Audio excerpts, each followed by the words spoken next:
Hoy martes 16 de febrero, el Evangelio según San Marcos nos pone de manifiesto de qué lado debemos estar.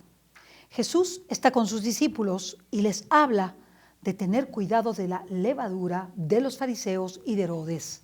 Está usando una metáfora, está hablando que tenemos que tener cuidado qué sembramos en nuestro corazón y en nuestra vida, si el bien o el mal, si Dios o el enemigo de Dios. Porque Herodes y los fariseos, pues ciertamente no trabajaban para Dios. Trabajaban muchos de ellos para el enemigo de Dios. Lo que había en sus corazones era maldad, traición y solamente el deseo y el anhelo de la riqueza, del reconocimiento y de encontrarse en un estatus mejor que todos los demás. Ciertamente no era el pueblo, ni las viudas, ni los pobres, aquello que más les interesaba. Por eso Jesús les habla de cuidarse de esa hipocresía que está en la maldad de los corazones de aquellos que anidan esa maldad y la realizan en sus obras. Sin embargo, ellos están embotados después de la multiplicación de los panes, no entienden nada porque ellos no habían traído pan casualmente y al no traer el pan se preguntaban que qué iban a hacer porque no tenían pan, cuando el Señor les está hablando de otra cosa, les está usando una metáfora para hablarles de estar muy atentos frente a aquello que pueda anidarse en el corazón, la maldad que puede llegar a su corazón. Y cuando los ve tan discutiendo esto, les dice, bueno, ¿qué están discutiendo? ¿Qué les pasa? Y entonces dice que no se dan cuenta que multipliqué los panes y los peces de una manera exorbitante para 4,000, 5,000 personas y todavía sobraron. Es que sus mentes están embotadas. Jesús, cuando ve esta confusión, dices que no acabáis de comprender. Efectivamente, a veces es difícil comprender al mundo sobrenatural. Nosotros, cuando leemos la palabra de Dios, y nos pasa mucho, entendemos otra cosa distinta. Ahora, cuando leo la palabra de Dios, entiendo cosas muy distintas a cuando empezaba a leer la palabra de Dios.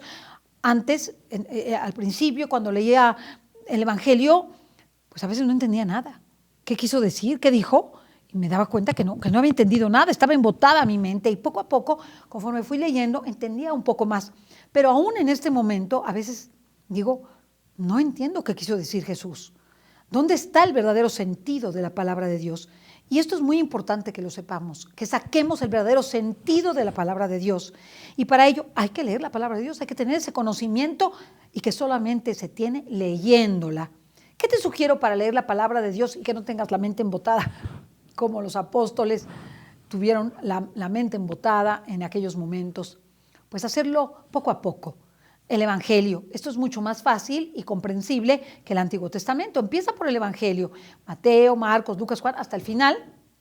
Y vuelves a empezar unos cuantos minutos, unos 5 minutos que leas, es muy poco, pero vas a ir comprendiendo poco a poco, aquello que nuestro Señor nos quiere decir y aquello que debemos evitar en nuestros corazones.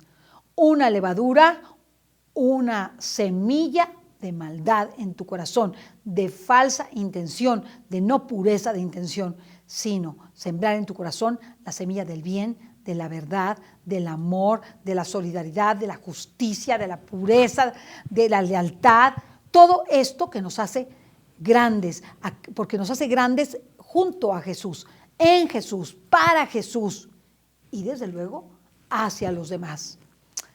Leí el día de ayer un pasaje de la vida de Luisa Picarreta en donde Luisa se queja amargamente con el Señor de que la gente no quiere cambiar, lo mismo que pasaba con Herodes y los fariseos. Y lo que Jesús le dice es precioso.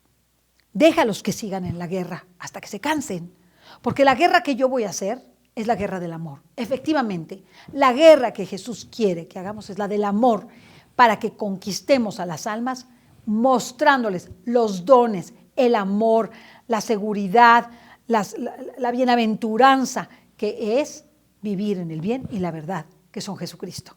Ojalá si lo hagamos, tratemos de leer la Sagrada Escritura, acercarnos más a Jesús y en ese acercamiento a Jesús tengamos la posibilidad de transmitir todos los bienes que Él trae consigo, porque Él es el Hijo de Dios vivo, es el camino, la verdad y la vida.